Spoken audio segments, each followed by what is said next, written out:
Good morning, students. Welcome to SST class. Today we continue our lesson number 4 from the page number 32, and the topic is revolution of the earth and the season. Last हमने read किया था rotation के बारे में. आज हम read करेंगे revolution के बारे में कि रेवोल्यूशन जो अर्थ की मूवमेंट है उसकी वजह से कैसे सीजन्स चेंज होते हैं. So let's start. बेटा आप अपनी हो सके तो बुक ओपन करके इसको अच्छे से समझ लीजिएगा. हो सकता है आपको कोई पॉइंट क्लियर ना हो इसके अंदर लाइंस थोड़ा, तो अपनी बुक ओपन कीजिए और उसमें साथ साथ आप ध्यान से रीडिंग की तरफ ध्यान दीजिए. We know that rotation and evolution of the earth are very essential for causing day and night and occurrence of various season. हमें पता है कि अर्थ की जो टू मूवमेंट है, रोटेशन और एवोल्यूशन जो है बहुत ज़रूरी है, जिसकी वजह से दिन और रात बनते हैं और वेरियस सीजन्स जो है वो चेंज होते हैं. Let us find out the phenomena of varying length of day and night and occurrence of different season of the earth with the help of a diagram. इस फिनोमिना को हम घटना को कि आप देखो कि जो गर्मियों में होते हैं दिन लंबे होते हैं, रातें छोटी होती हैं, और जो सर्दियों में रातें लंबी होती हैं और दिन छोटे होते हैं, और कैसे सीज़न चेंज होते हैं इस डायग्राम की हेल्प के साथ समझेंगे. The above diagram show the path of the earth revolution and four position of the earth on a particular dates. इसमें डायग्राम में हम अर्थ की फोर पोजीशन के बारे में बताया गया है और उसके अकॉर्डिंग कैसे डे और आपके सीजन्स चेंज हो रहे हैं. The position indicate the four season and their changes one after the other to form a cycle of season. ये जो अर्थ की आपको फोर पोजीशन दे रखी है, इसमें आपके कैसे सीज़न चेंज होते हैं एक के बाद एक, और कैसे ये साइकिल बनता है कि गर्मी सर्दी बरसात आपका जैसे आता है वो. तो सबसे पहले पोजीशन नंबर 1 को देखते हैं. पोजीशन नंबर जो 1 है वो है आपकी ये 21 जून. अब आपको पता है कि अर्थ हमारा ऐसे स्ट्रेट नहीं है. ऐसे स्ट्रेट ना होकर आपने अभी जो हमने कल किया था, अर्थ अपने एक्स पर ऐसे टिल्ट करता है, झुका हुआ है. आप यहाँ पे देखिए झुका हुआ है. इस पोजीशन पे देखिए अर्थ जो है सीधी नहीं है, लगा हुआ है ना, झुका हुआ है. ठीक है, तो अर्थ जो है वो अपने एक्सिस पे झुकी हुई है. When the revolving earth reaches this position. Revolve मतलब अर्थ घूमती हुई जब अपने, ये देखो, और ये जो दिखा रखा है ये सारा जो है वो ऑर्बिट है. ये आपको दिखा रखा है ये ऑर्बिट है जिसके ऊपर अर्थ घूम रही है, और ये है ईस्ट डायरेक्शन और ये है वेस्ट, और अर्थ जो है वेस्ट से ईस्ट की तरफ ऐसे जो है अपने इस ऑर्बिट पे घूम रही है. The northern hemisphere is inclined towards the sun and southern hemisphere is away from the sun. अब आपने लेसन 3 में किया था कि अर्थ को इक्वेटर 2 पार्ट्स में डिवाइड करिए. ये आपका नॉर्दर्न हेमिस्फीयर, ये सर्दर्न. तो अगर हम यहाँ से इसको हाफ करके देखें तो आप देखो कि नॉर्थ पार्ट जो है वो सन के सामने झुका हुआ है, और जो सर्दर्न हेमिस्फीयर है वो सन से पीछे, ये वाला हिस्सा जो है वो सन से पीछे की तरफ है. ठीक है ना. The rays of the sun are vertical at the tropic of cancer 23.5 degree north. और आपने लेसन 3 में भी रीड किया कि ट्रॉपिक ऑफ कैंसर है. इस टाइम जो अर्थ की पोजीशन है उसमें क्या है कि जो सन है वो वर्टिकल मतलब सीधा ट्रॉपिक ऑफ कैंसर पर पड़ता है, और जब सन की रेस सीधी पड़ती है तो वहाँ पे सबसे ज़्यादा गर्मी होती है. तो और इंडिया के बीच में से आपको पता है ट्रॉपिक ऑफ कैंसर जो है वो क्रॉस करिए.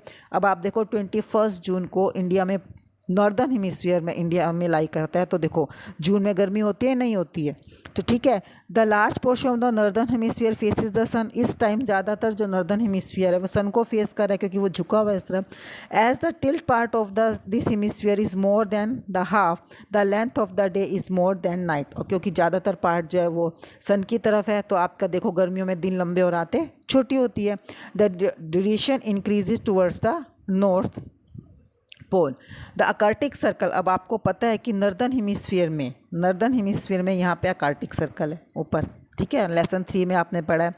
Faces the sun for 24 hours. अब ये देखो 24 घंटे, क्योंकि झुका हुआ है 24 घंटे सूरज को फेस करेगा. The region around the north pole faces the sun for a period of about 6 month. लगभग 6 महीने ये सूरज को फेस करता है और यहाँ पे दिन रहता है, रात नहीं होती. As the sun rays are more vertical and have longer duration. जैसे जैसे सूरज की किरणें वर्टिकल पड़ेंगी, सीधी पड़ेंगी, तो वहाँ पे दिन लंबे होंगे. The northern hemisphere receives more heat, therefore it is summer in this season here. तो नॉर्दर्न हेमिस्फीयर सन को ज़्यादा हीट फेस कर रहा है तो यहाँ पे ज़्यादा गर्मी होगी. This situation is called summer solstice. ये क्या कहलाती है, जहाँ पे सूरज जिस टाइम पड़ता है ट्रॉपिक पे वो क्या है आपका समर सॉलिटिस कहलाती है. The situation in the southern hemisphere is just the opposite. अब देखो क्योंकि सर्दर्न हेमिस्फीयर जो है वो पीछे की तरफ है, तो यहाँ सूरज की किरणें उतनी नहीं पड़ रही, स्लांटिंग पड़ रही है, तिरछी। जहाँ पे तिरछी पड़ेंगी वहाँ पर क्या होगा, हीट कम जाएगी और वहाँ पे क्या होगा, सर्दी।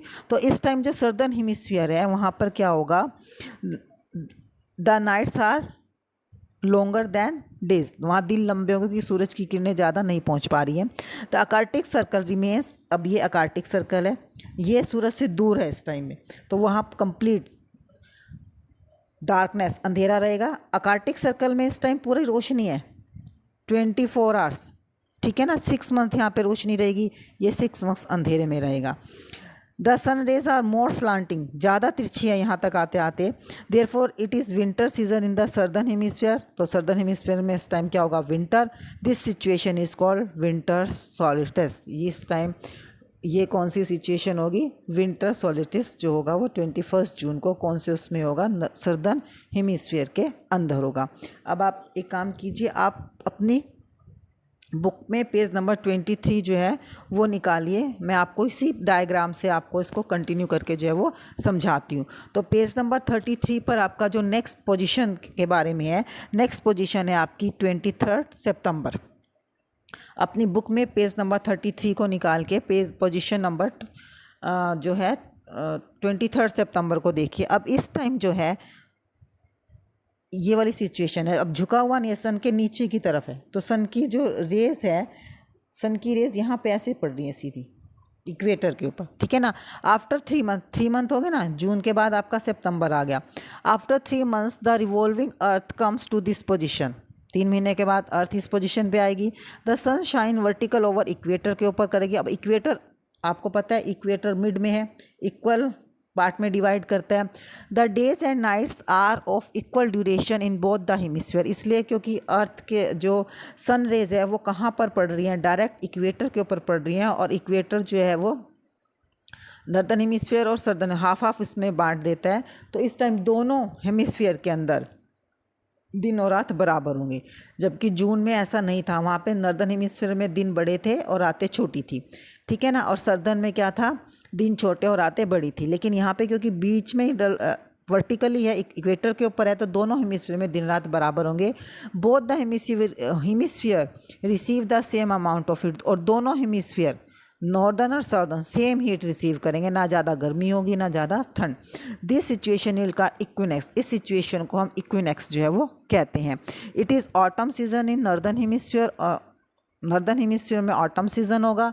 Therefore this position in northern hemisphere is known as autumnal equinox, इसलिए इस पोजीशन को नॉर्दर्न हेमिस्फीयर में ऑटमनल इक्विनेक्स कहते हैं।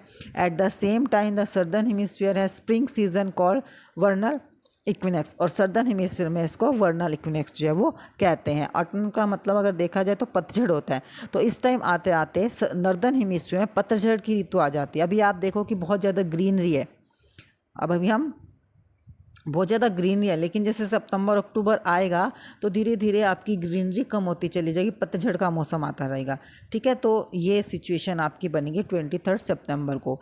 डू यू नो है, इसी पर आगे, the north pole has darkness for about 6 month from 23 September to 21।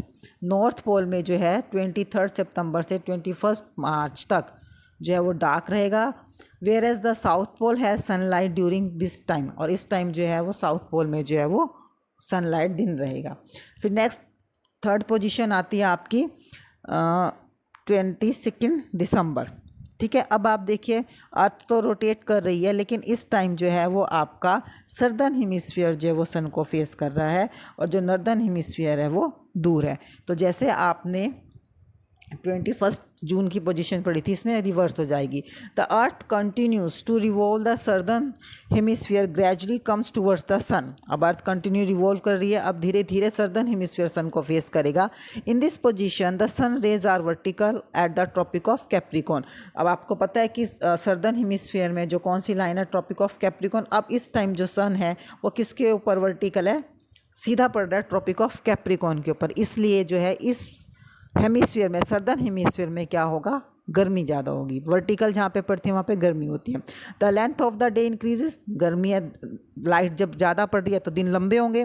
Towards the south pole and night become shorter, रात छोटी हो जाएगी। It is summer in the southern hemisphere and is called summer solstice. तो अब कौन से tropic पे पड़ रहा है? कैप्रिकॉर्न पे। तो अब यहाँ पर क्या है? समर सोलिस्टिस है। जिस ट्रॉपिक के ऊपर सन की रेस जो है वर्टिकल पड़ती है वहाँ पर क्या होता है? Summer solstice. पहले कहाँ पर था? 21 जून को ट्रॉपिक ऑफ कैंसर पर।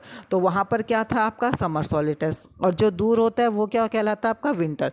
तो opposite to it northern hemisphere in this situation is away from the sun. अब क्या है आपका? नॉर्दर्न हेमिस्फीयर जो है इससे दूर है, दूर है तो सन की लाइट पूरी नहीं पड़ रही, तो शॉर्टर नाइट है and the sun rays are more slanting. Sun की किरणें तिरछी है। तो आपको पता है कि जहाँ पे सन की जो रेज है स्लांटिंग पड़ती है वहाँ पे ठंड होती है, गर्मी कम होती है। तो आपको पता है कि आप नॉर्दर्न हेमिस्फीयर में इंडिया, तो आप देखो दिसंबर में यहाँ पे ठंड होती है।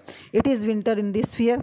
This position in the northern hemisphere is called winter solstice. तो इस टाइम जो नॉर्दर्न हेमिस्फीयर में क्या है? विंटर। नेक्स्ट पोजीशन आती है आपकी 21 मार्च की position, this one. The earth continues to move further. Earth, अब आपको पता है अर्थ तो रेवोल्यूशन कर ही रही है ना, and comes to this position after 3 month. ये आपको जितनी भी पोजीशन है हर पोजीशन में 3 मंथ्स का जो है वो डिफरेंस दिखा रखा है। तो आप खुद भी नोटिस कीजिए हर 3 मंथ्स के बाद जो है मौसम में कुछ ना कुछ चेंज आता है।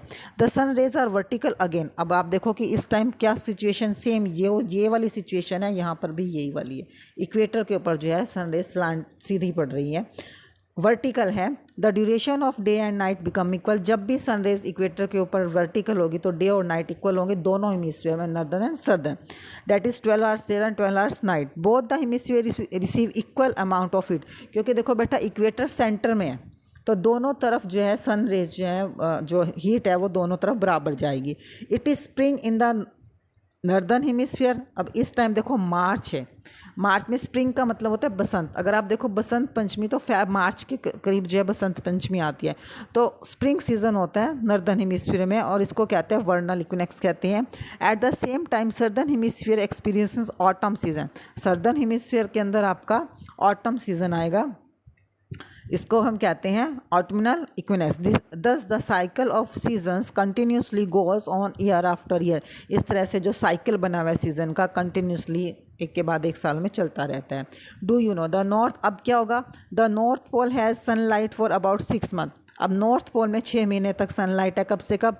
21 March to 23 September. While the south pole जो है अब क्या होगा? अंधेरे के अंदर होगा।